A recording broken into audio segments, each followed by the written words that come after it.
I announced to everybody when I walked into rehearsal that first day, I said, I just want you all to know something. I've never studied acting. I don't know anything about comedy. I'm hoping that this stays on for 5 years so I can make some money so that I can, have a life. And I'm very grateful for the job. Probably not a smart thing to do, but it's just my nature.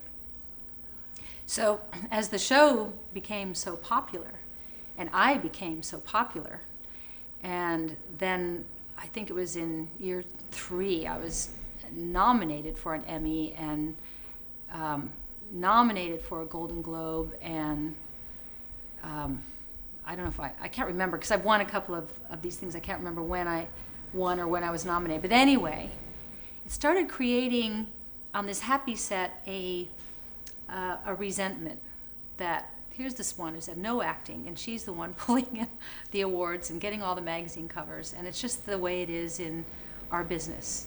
Nobody ever says to you, did you go to school? Did you study? They just see if you can deliver the goods.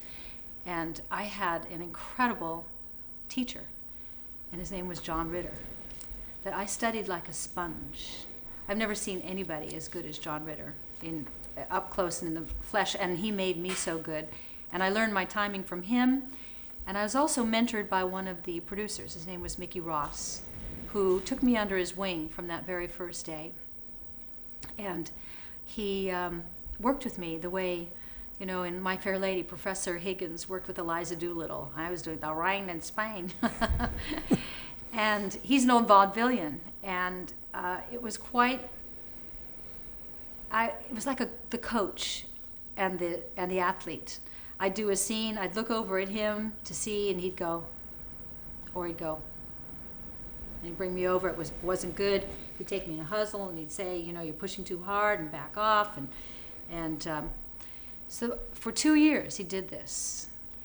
And then one day I'm watching John Ritter, and a light went off, and I went, oh, it's musical. Comedy is music. It's beats, and I've always been musical. It's a rhythm.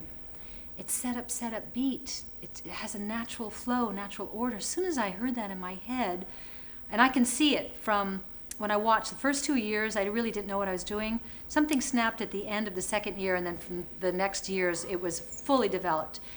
So because I heard this, proudly, I wanted my mentor, Mickey Ross, to see what a good job he did. So I stopped looking at him for approval. And I stopped asking him for advice because I wanted him to know you did such a good job with me that I learned how to do this. But what it did was make him angry with me, that he felt abandoned, and that he felt, I guess abandoned is the big word. I think it's kind of like it was in My Fair Lady, or like a father who desires his daughter but knows it's wrong. I think somewhere in there he fell in love with me, and that's why when the show came to an end, it was such an explosive end, because it wasn't just about leaving the show. It was deeply personal.